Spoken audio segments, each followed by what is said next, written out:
Timeline transcript Midnight Joe Rogan and Daniel Cormier have just shared their reaction to Alex Pereira's brutal victory over Magomed Ankalaev at UFC 320.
Same building, for that matter. And flip the script the way that Alex Pereira did tonight to Ankalaev. I've never seen anything like it. I've never even heard of anything like it, and neither of you. I'm challenging you. I read all the comments. Tell me of something that you've seen. And not to mention the way that it was done. This was not a matter of Alex Pereira being a powerful striker and coming out and catching somebody. That's just not what we saw. As a matter of fact, Alex Pereira got a takedown. And the way that they score takedowns, I must tell you, I've never really understood. But as your resident wrestling expert, any way that you want to do it, any wrestling metric, any way that you want to do it, Alex Pereira took Ankalaev down. That just wasn't supposed to happen. I haven't seen Ankalaev taken down. Now, if there was a position that I missed, for example, in his fight with Paul Craig, if there was a position that I'm forgetting where Ankalaev was down, forgive me, but I don't know of a time that he was in that position, and I was very stunned at the way that he reacted. I would never kick somebody when they're down. I'm just speaking to what I saw. I'm not giving Ankalaev a hard time. I'm just speaking to what I saw.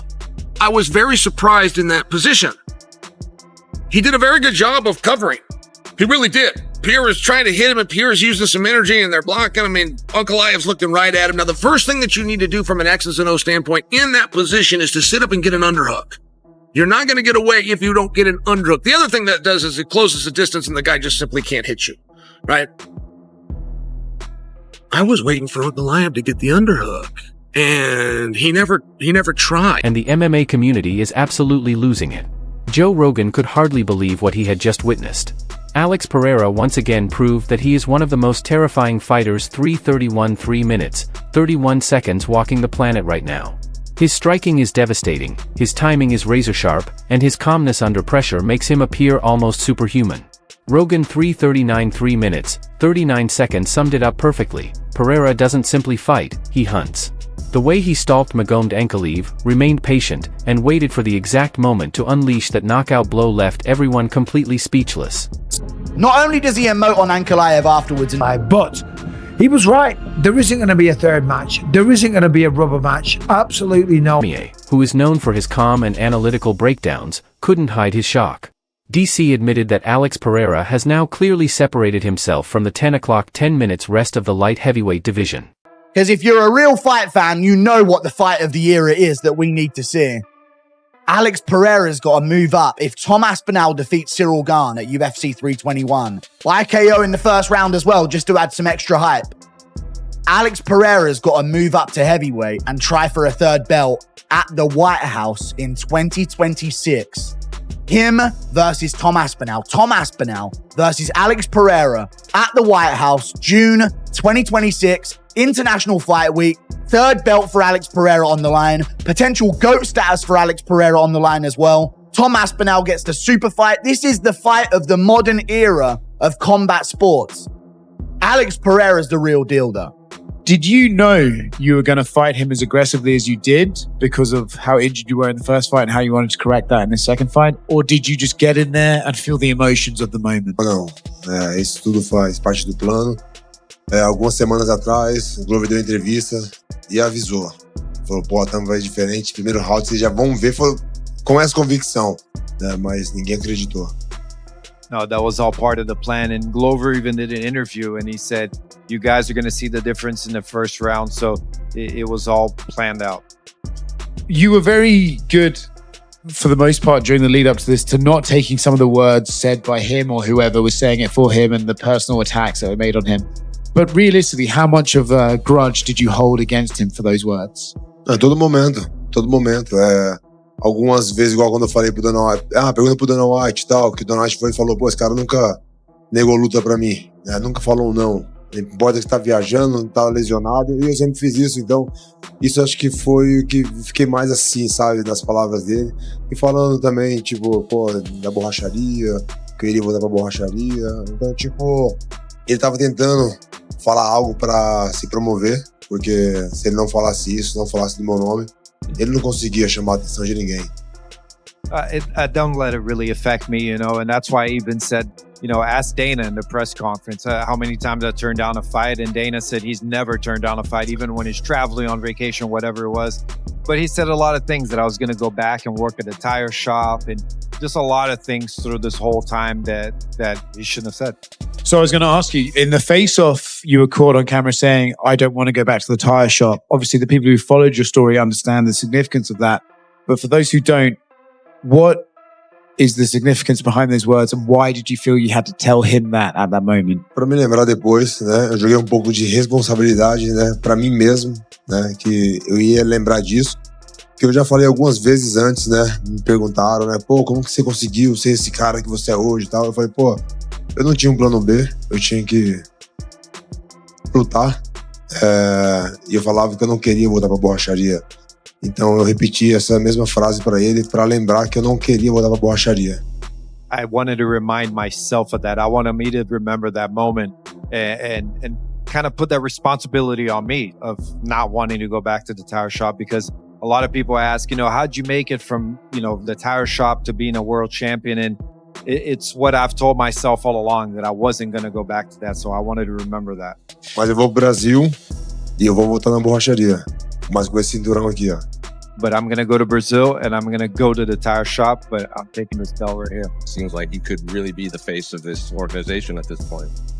Yeah, you know, people love him. People love the way he fights, and can't be bummed out with the way he performed this evening, so.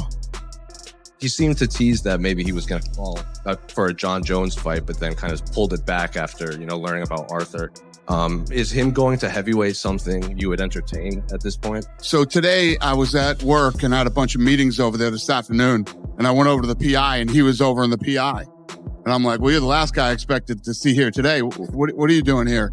And they're telling me we want to fight at heavyweight. I said, how about we win tonight and focus on tonight, and then we could talk about, you know, heavyweight. And I don't know.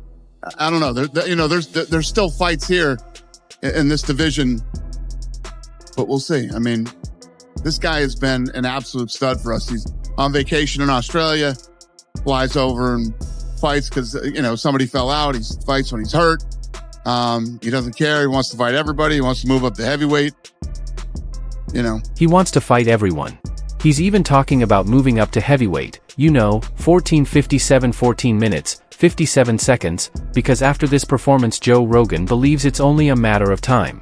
1500 hours 15 minutes. Rogan said that Alex Pereira moving up would be a nightmare for the heavyweight division. Imagine that same devastating power, the same precision and calmness, 15:08 15 minutes, 8 seconds, but now with even more weight behind every punch. Fighters like Tom Aspinall or even John Jones could be in serious danger if Pereira decides to make that jump. 15:16 15 minutes, 16 seconds. Daniel Cormier agreed, adding that Pereira has something truly special. Not just talent, but a cold, fearless confidence that creates champions. DC 15:23 15 minutes, 23 seconds said, you can see it in his eyes. He isn't intimidated by anyone, no matter their size or reputation. And it's not only the analysts talking about it. Fans around the world are 15 minutes, 31 seconds already calling for the move. They want Pereira to step up, chase greatness, and try to become a 3-division king. So fucking good, dude. But like Alex just has that thing that like comes once in a lifetime. Like Chuck Liddell had it. There's some guys that just have that death punch. That's Alex. And I'll give you an example. So I'm sparring with Alex in Connecticut. And we're having a fucking war, dude. We're doing 3 hard rounds, and I somehow managed not to get hit with any big shots. And I like walking away real, like, I'm dead tired. I'm walking away really good. And they bring in this pretty high-level wrestler, and this guy is just fucking mauling Alex on round 4. Mind you, this guy's fresh. Me and Alex just had a 3-round fucking war, and this man is just mauling Alex, throwing overhands, has him in his cage. And about, like, halfway through the round, Alex just, like, touches him with an uppercut, and the round's done. And then Alex just like, I mean, he could have fucking blew on him and knocked him over. And just like that kind of power, it just, I mean, you got to be like, what, a 6'4" giant fucking Brazilian, I guess. What I know Ankalaev spent a lot of time in here over the years. Like, what was kind of that situation like for you? Was it a bit awkward? Like, was Alex trying to pick your brain? Or no, I mean, I love working with Alex. Alex is one of those guys who were like, if you tell him any tad bit of advice, he absorbs it, he drills it, and no, Ankalaev, dude, like Ankalaev's my boy. And I think Ankalaev is probably like, as far as like ability and skill goes, he's probably one of the best in the world. Like the guy could fucking fight. I've trained with him. Like if he were to write a book on MMA, dude, it's a big fucking book. It's a big fucking book. But Alex just has that. He has that little secret sauce, man, that Ankalaev just doesn't have it, dude. But I'm also kind of stoked that like, I feel like Alex is like an honorary American, So like he lives in America, he trains in America, he likes guns, likes pussy. Like he's a good like honorary American. So it's really nice to fucking, have like adopted American have the fucking champion, dude. From fucking, no offense, Ankalaev, man, I really like it, dude, but there's no male American champions right now in the UFC who are actually born here. I know. Well, I mean, Kayla, has anybody checked that? No, I actually love Kayla here. No, Kayla. You guys, don't judge me when I say this, but when you see Kayla real dolled up at a press conference every now and then, I'm like, wait a minute, who is that? And I'm like, oh shit, that's Kayla, and I hate myself. But okay, I love you, man.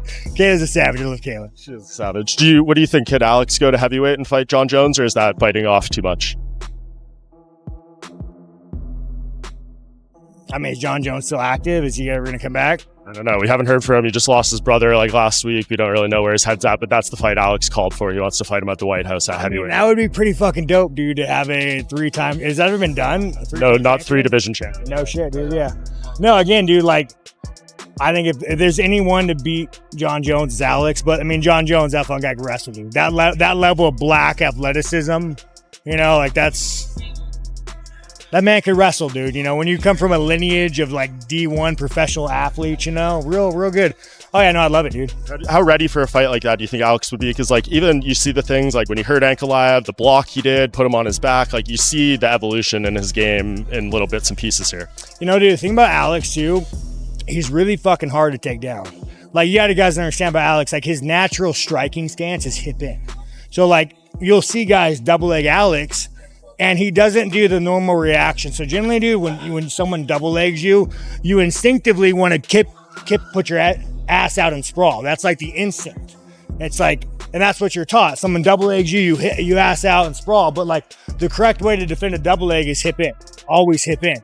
So Alex's natural fighting stance, it's always hip in. So when you shoot a double leg on him, you're shooting into his fucking hip. So he's a really hard motherfucker to take down. If you're going to have any success with him, he better be fucking tired because naturally he just has a defensive stance. Yeah. We saw Khamzat Chimaev call him out as well, but I don't think that there's as much desire in that one with Khamzat moving up. He hasn't even defended the belt yet. Yeah, dude, fucking Chimaev, dude. Made me realize I should wrestle, dude. Dude, that little fucking whore, dude. I can't stand fucking Chimaev, dude, son cunt. I think what annoys me about Chimaev, there's nobody that can beat him. I've trained with all the guys he's going to fight. Like, I've trained with Chimaev, dude. For one round, the guy can grapple. For one round, dude, once you get over that one round of scramble, he just quits. He just turns into a kickboxing match, like what he did with the 55 or the 70. What's his name? Gilbert. Yeah. Like, once he realizes he can't, like, fucking maul you and you don't quit, he quits. It turns into a boxing match. And I just don't know if there's anybody at that division other than me that like knows what it's like to grapple those fuckers. I've been training with those fucking cave dwellers, dude, my whole fucking life, dude. Like, these motherfuckers live in this gym, dude. So it kind of saddens me that, you know, the fucking Frenchmen ain't doing it. You don't give Nasruddin much of a chance. They do fight. No fucking way. Who else? Who else is I think if he wins, he dude, could. I fucking dude like so. Fluffy. Yeah, I don't know. I would imagine that me and Fluffy might be going at it. I don't know, dude. I would imagine that's the fight to make. Yeah. But yeah, dude, already aren't doing it. I broke my arm and I was training with him like 2 weeks later and I was fucking mauling him and grappling. Well, like he's good at jiu-jitsu, bro. Like he's real good at jiu-jitsu. But it's like the thing about jiu-jitsu, you just don't do it. Like if you take a motherfucker down and you just don't pass their guard, you don't give them the arm, they just lay on their back. And like it's almost easier because they doesn't even try to get up. Are you doing the anger management, or are you going to be done in December and eligible to fight next year? It's more, what do they call, man? Like, I don't want Izzy. I'm not going to fight Izzy. It's just, I think it's an easier fight for me, but like, I want to fight that little Chechen whore. Like, I just like, so that's kind of where I'm at. I want to fight somebody like Fluffy.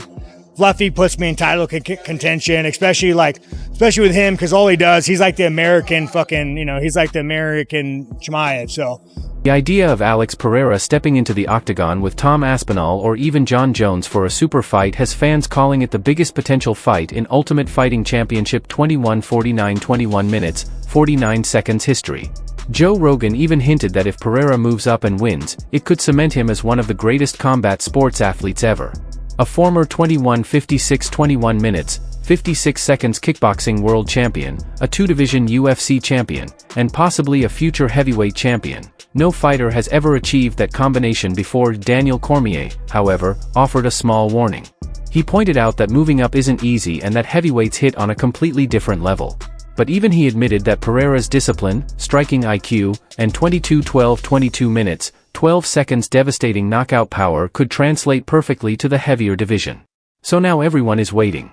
22 minutes, 15 seconds. Will Pereira move up to heavyweight and challenge Aspinall?